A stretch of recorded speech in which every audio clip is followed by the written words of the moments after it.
안녕하세요, 한근태입니다. 여러분은 직관적이세요? 아니면 분석적이세요? 어느 게 좋다고 생각하세요? 여러분 조직은 어떤 성향을 가졌나요?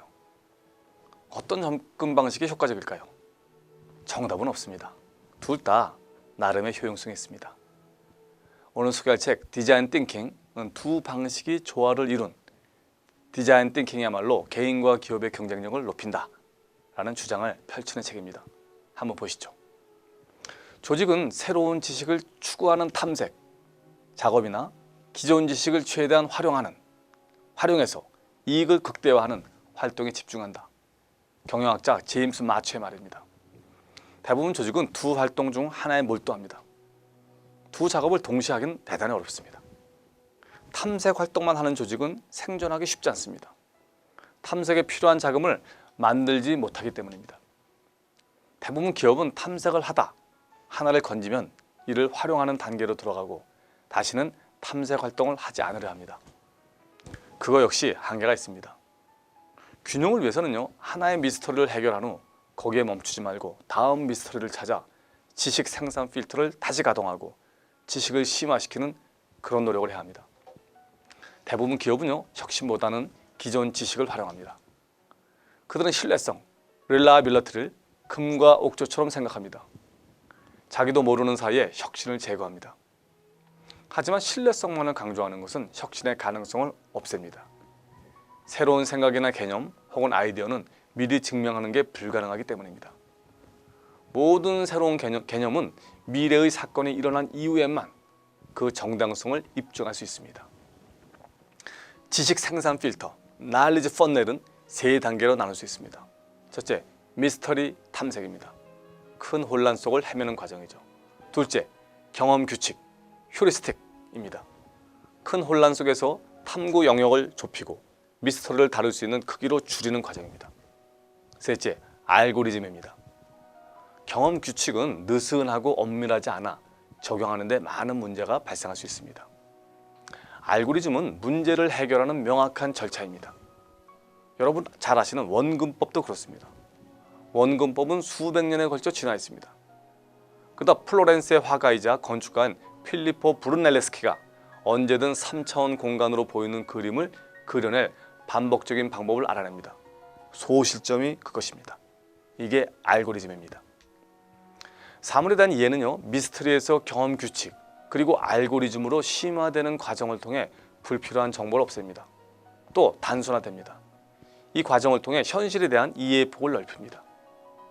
20세기 후반 알고리즘의 궁극적 지향점은요, 컴퓨터 코드입니다. 중력에 관한 알고리즘으로 무장한 허니웰은 이런 과정을 통해 자동 항법 시스템을 개발합니다. 이후 상업용 항공기는요, 사람이 직접 조종하지 않아도 됩니다. 디자인 띵킹으로 효과를 본 대표적 기업은요, 프록터앤갬블, P&G입니다. 이 회사는 2000년 6월 레플리를 최고 경영자에 임명합니다. 정체성을 보이고 있던 회사를 일으키기 위한 것이죠. 그는 혁신과 효율성 중 하나를 선택하는 대신 그것을 통합한 디자인 띵킹이 해결책이라고 생각해 디자인 전략과 혁신 담당 부사장 자리를 마련하고 그 자리에 클라우디아 코치카를 임명합니다. 그녀는 미스터리를 경험 규칙으로 만들기 위해 애를 씁니다.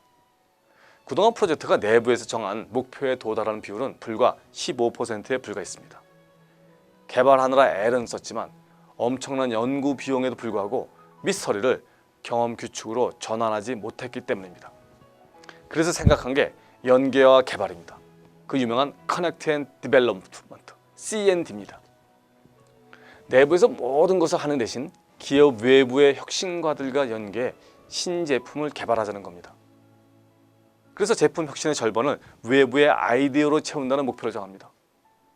P&G는 발명을 수정하고 출시를 위해 다듬고 대량으로 공급하는 쪽에서는 완전히 선수입니다. 신제품을 상품화하고 브랜드를 부여하는 일은 대체로 경험 규칙이며 판매와 공급은 이미 알고리즘 수준입니다. 그래서 나온 성공 제품은 전동 칫솔 크레스트, 스핀 브러쉬, 오물 제거 스펀지 미스터 클린 매직 이레이저, 얼룩 제거제 타이드 투고입니다. 2006년이 되자 신제품 중 35%는 외부 아이디어에서 나옵니다. 그녀는 경험 규칙을 알고리즘으로 심화하는 데 노력합니다. 고급 관리자들은 자신들이 개인적으로 보유한 경험 규칙을 적용하는 일로 시간을 보냅니다. 하지만 자신의 경험 규칙을 알고리즘으로 전환하는 데는 별 관심이 없습니다. 여기에 너무 많은 비용이 듭니다. 브랜드 구축 작업이 대표적입니다. 무지 잘하는 일이지만 이 방법은 문서화되지 않았습니다.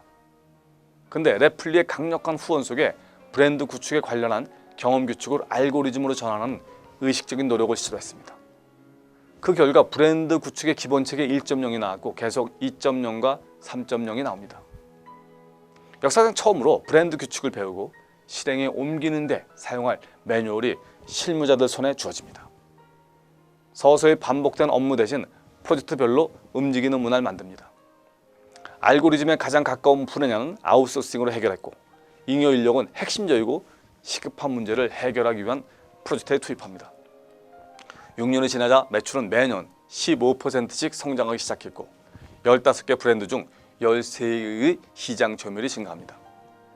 연구 개발비는 4.8%에서 3.6%로 줄었지만 새로운 제품의 성공 비율은 이전의 5배인 65%에 이릅니다. 순이익은 이전의 2배가 됩니다. 바로 디자인 띵킹의 결과물입니다. 패션에서는 프로젝트 방식으로 일을 합니다. 프로젝트는 시작과 끝이 있습니다. 일정한 목적을 갖고 시작돼 그 목적이 달성되면 끝을 맺습니다. 프로세스는 연속적이지만 프로젝트는 단속적입니다.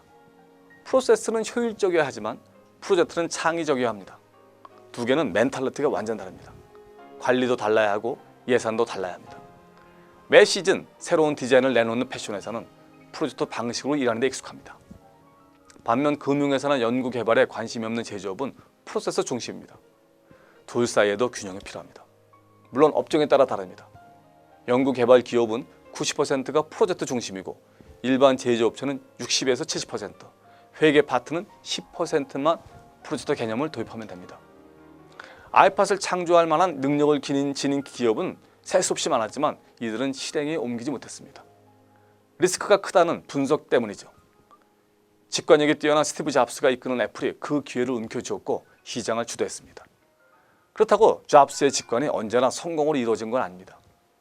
분석적인 관점에서 사업성을 타진하지 못했기 때문에 애플 텔레비전과 파워맥, G4 큐브 그리고 그가 운영하던 기업 넥스트 모두 실패했습니다.